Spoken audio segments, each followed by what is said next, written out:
Pero sa tuwing nagnanakaw ka at gumagawa ka ng kasalanan at bumabalik sa bisyo, hindi ka tinatakwil.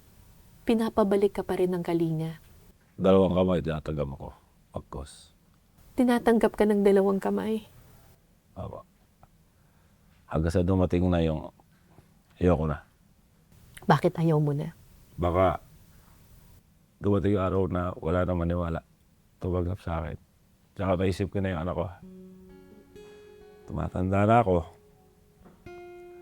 At nag-aalaga lang sa anak ko, tiyuhin ko. Naawa ko sa kanya. Ang dami ko na rin po kasing attempt na pakamatay. Ginawa ko yun, magpakamatay. Para takbuhan, pero naisip ko, paano yung anak ko? Hindi naman siya natural na tao na kayang makapagbuo ng isang pamilya. Kaya naawa ko. Kaya mula nung binigyan uli akong pagkakataon ni Father, doon ko na po inarab yung pagkakataon na aayusin ko na yung buhay ko. At sa tulong din naman po ng Panginoon, binigay niya lahat sa akin. Totoo po pala yung sinasabi nila. Nasa Diyos ang tao, awa na sa tao ang gawa. Talagang nung inaayos ko yung buhay ko,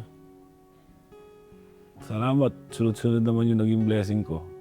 Naniwala ka na ulit sa Panginoon. Opo.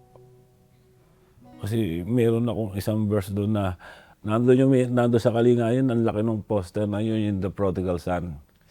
The prodigal son. Yung alibugong anak. Doon ko nakikita yung sarili ko. Bumalik siya. Bumalik siya kahit isipin niya na maging alipin lang ako. Hindi niya alam yung ama niya.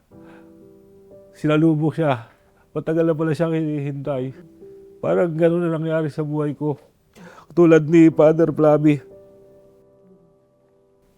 Wala siyang sawa sa akin na pagtanggap kahit na kapilin natin niloloko ko siya. Kaya doon ko na-realize na lahat ng sinabi ni Father na kahit anong ano mo, nandiyan lang ang Panginoon. Naghihintay, nag-aabang. Alam niyo po, nung una kong narinig yung the story of the prodigal son, nung una ko yung nabasa sa Biblia, hindi ko maintindihan. Sabi ko sa sarili ko, bakit ganon? Gumawa na ng kasalanan, bakit tatanggapin pa ng dalawang kamay? Gumawa na ng kasalanan, dapat pinarusahan. Pero nung inexplika to sa akin ng aking uncle, si Cardinal David, sabi niya, kasi ganun ang Panginoon.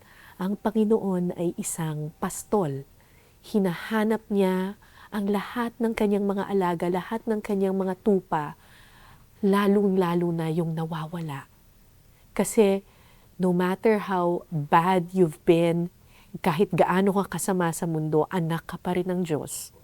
At hahanapin ka niya. Kasi naniniwala po ako, lahat po tayo, mga nagiging struggle sa buhay natin, parte ng buhay natin yan. Kaya lang may mga tao siyang padadala upang Tulungan ka. Kaya hindi ako nawawalan ng pag-asa. Lagi, siguro naman, hindi pa naman po huli ang lahat. I think ang turning point sa buhay mo ay nung merong nagtiwala sa'yo. Opo. Nung pinagkatiwalaan ka sa panahon na sinabing pinalalayas ka na ng iba. Malaking bagay yon, yung may nagtitiwala. Napakalaki po. At ngayon may trabaho ka na. Opo. Saan ka nagtatrabaho? Sa National Historical of the Philippines, NHCP. Sa National Historical Commission of the Philippines. Sa Calao po yun, di ba? Opo. Hindi ba doon ka dati natutulog? Opo. Kaya nandun po yung mga kakilala ko, mga homeless. Anong pakiramdam na pag pumapasok ka sa trabaho, nagta-time in ka, pero ngayon nagtatrabaho ka na, dati dito ka natutulog, pero ngayon nagtatrabaho ka na dito? Nalulungkot po. Kasi nandun pa rin po yung mga kasabayan ko. Nandun pa yung mga kasama mo At sa... may mga dumadagdag pa ngayon na bago. Patuloy ko pong ikikwento ang naging buhay ko. Hindi upang ikahiya o ipagyabang o anuman. Upang marinig ng mga tao na katulad ko mga homeless na may pag-asa pa. Kahit sa ganitong edad ko. Na pwedeng makawala Totoo po. sa bisyo ng sugal. Totoo po.